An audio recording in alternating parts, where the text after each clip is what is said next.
President Donald Trump said Sunday he's skeptical lawmakers can cut a deal on the $5.7 billion in border wall funding he has demanded, telling the Wall Street Journal in an interview that another government shutdown is certainly an option. The longest shutdown in U.S. history ended after 35 days on Friday, after Trump caved and signed a short-term funding bill that included no money for the wall. The government is funded only until February 15, at which point another shutdown would begin if Trump doesn't sign a subsequent funding bill. But Trump told the Journal on Sunday that he believed there was less than a 50% chance that a newly convened group of 17 Democrats and Republicans from both the House and Senate would reach an acceptable deal. "I personally think it's less than 50-50, but you have a lot of very good people on that board," he said. Trump added that he doubted he would accept anything less than $5.7 billion in wall funding, and he also doubted he would agree to exchange citizenship for so-called dreamers, young immigrants brought to the U.S. as children, in exchange for the wall funding. "That's a separate subject to be taken up at a separate time," he said.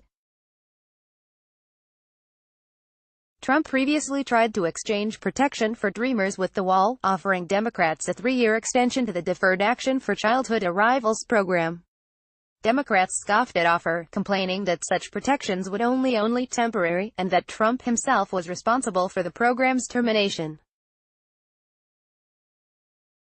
House Speaker Nancy Pelosi signs a deal to reopen the government on Capitol Hill in Washington, Friday, Jan.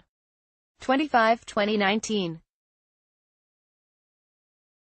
Associated Press, Andrew Harnick. Read more. From biggest wimp to political chess, right-wing pundits and immigration hardliners react to Trump's cave on the border wall. Meanwhile, Democrats appeared equally stubborn on refusing the wall funding, no matter what sweeteners Trump could include in a deal.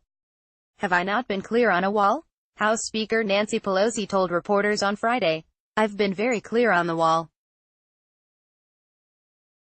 Trump's capitulation on Friday was widely perceived as a humiliating defeat, after Trump vowed for weeks that he wouldn't reopen the government without the funding. Instead, he walked away empty-handed while Democrats crowed over the victory, leaving doubts that he could secure a deal for his desired funding in just 3 weeks. Some of the staunchest conservatives and immigration hardliners came down hard on Trump for backing down on the funding, including the far-right commentator Ann Coulter, who complained vehemently over the weekend that Trump was a wimp. Trump told the Journal on Sunday had heard about Coulter's rage. "I hear she's become very hostile," Trump said. "Maybe I didn't return her phone call or something." The Trump administration has also been hinting heavily in recent days that Trump will seek to bypass Congress for the funding by declaring a national emergency. "We have been hoping for months to do it through legislation with Democrats because that's the right way for the government to function," Mick Mulvaney, the acting White House chief of staff, told Fox News. "But at the end of the day, the president's commitment is to defend the nation, and he will do it either with or without Congress."